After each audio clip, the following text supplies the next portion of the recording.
Hi, good morning. ഞാൻ നിങ്ങളുടെ സ്വന്തം സോളമൻ അടാട്ട്. ഞാനിന്ന് നിൽക്കുന്നത് കാണാണ്ടല്ലോ, നമ്മളുടെ അയ്യന്തോളിൽ നിന്ന് തിരിഞ്ഞിട്ടുള്ള ആ ഗട്ടറുകളൊക്കെ ഉണ്ടായിരുന്നു പണ്ട്. ഞാനതിനെതിരെ ഒരു തമാശ രീതിയിലൊക്കെ പ്രതികരിച്ചിരുന്നു. ഇന്നിപ്പോൾ നിൽക്കാൻ കാരണം വെച്ചിട്ടുണ്ടെങ്കിലേ, അവിടെ റോഡ് ടാർ ചെയ്തിട്ട് അടിപൊളി സെറ്റപ്പായിട്ടുണ്ട്. അത് വളരെയധികം ഒരു സന്തോഷം നൽകുന്നു. കാരണം വെച്ചിട്ടുണ്ടെങ്കിലേ, നമ്മൾ എന്തെങ്കിലും കാര്യങ്ങൾ കാണുമ്പോൾ പ്രതികരിക്കലും മാത്രമല്ല വേണ്ടത്, നമ്മളത് ചെയ്യുമ്പോൾ അവർ അഭിനന്ദിക്കുക കൂടി വേണം. അപ്പോഴാണ് അവർക്ക് ചെയ്യുന്നവർക്ക്, അത് എൻ്റെ പാർട്ടി ആയാലും മറ്റുള്ള പാർട്ടി ആണെങ്കിലും ടീ പാർട്ടി ആണെങ്കിലും, നമ്മളത് അവരെ അഭിനന്ദിക്കുമ്പോൾ നിങ്ങൾ ചെയ്ത് നന്നായിട്ടാ എന്ന് പറയുമ്പോഴുള്ള ഒരു സന്തോഷമുണ്ട്. അത് വലിയൊരു കാര്യമാണ്. ഞാൻ അത്തരത്തിലുള്ള ഒരു കാര്യങ്ങൾ ചെയ്യുന്ന ഒരാളാണ്. അതായത് ദൈവത്തിന് നന്ദി പറയണു, അത് ചെയ്ത അധികൃതരോട് നന്ദി പറയണു. നമുക്ക് നന്ദി ഉണ്ടാവണം, സ്മരണ ഉണ്ടാവണം എന്നൊക്കെ പറയണ പോലെ.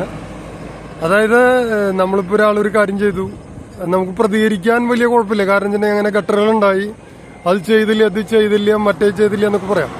ഈ ഭരിക്കുന്നവർക്കാണ് ഭരിക്കുന്നവരുടെ ബുദ്ധിമുട്ടറിയുള്ളൂ. മരിക്കുന്നവർക്ക് മരിച്ചു കിടന്നാൽ മതി എന്ന് പറയാം. ഭരിക്കുന്നവർക്ക് ഭരിക്കുന്നവരുടെ ബുദ്ധിമുട്ടുണ്ട്. അതുപോലെ തന്നെ ഇപ്പം നമ്മൾ പറയാം, ഒരു ഫാമിലി, ആ ഫാമിലി നടത്തിക്കൊണ്ടുപോകാൻ അതിന്റെ കാരണവർക്ക് ഒരുപാട് റിസ്ക് ഉള്ള ഒരു കാര്യമാണ് ഇന്നത്തെ കാലത്ത് പ്രത്യേകിച്ചും. എന്ന് പറഞ്ഞ പോലെ ഭരിക്കുന്നവർക്ക് അതിന്റെ ബുദ്ധിമുട്ടുണ്ട്. ഇപ്പൊ ജനങ്ങൾക്ക് അവരുടെ ബുദ്ധിമുട്ട്, ആരെന്ത് ചെയ്താലും ഞങ്ങൾക്ക് നന്നായി തരണം, ഞാനടക്കം.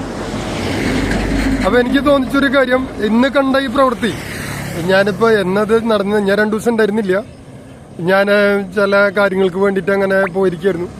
അപ്പോൾ ഇത് കണ്ടപ്പോൾ വളരെ സന്തോഷം തോന്നി. അപ്പൊ ഇങ്ങനെയുള്ള ഈ പ്രവർത്തനങ്ങൾക്ക് ഞാനും സപ്പോർട്ട് തരികയാണ്. കാരണം ഞാൻ ഇനിയും അതുപോലെ തന്നെ പൊട്ടിപ്പൊളിഞ്ഞിട്ടുള്ള റോഡുകളും കാര്യങ്ങളൊക്കെ ഉണ്ട്, അതൊക്കെ നന്നാവട്ടെ. ഗതാഗതം, ഒരു നാടിന്റെ വികസനം എന്ന് പറയുന്നത് ഗതാഗതമാണ്. ഗതാഗതം ക്ലിയർ ആയി കഴിഞ്ഞു കഴിഞ്ഞാൽ ആ നാട് രക്ഷപ്പെട്ടു എന്ന് പറയാം. അപ്പോൾ നമുക്ക് കൂടുതൽ ബ്ലോക്ക് ഇല്ലാതെ നല്ല രീതിയിൽ എൻ്റെ വണ്ടിയും മറ്റുള്ള വണ്ടികളും പോകാനാകുമ്പോൾ ഒരു സന്തോഷം. അപ്പോൾ എല്ലാവർക്കും നന്ദി. Okay, good morning. ഞാൻ നിങ്ങളുടെ സ്വന്തം സോളമൻ അടാട്ട്. ശരി.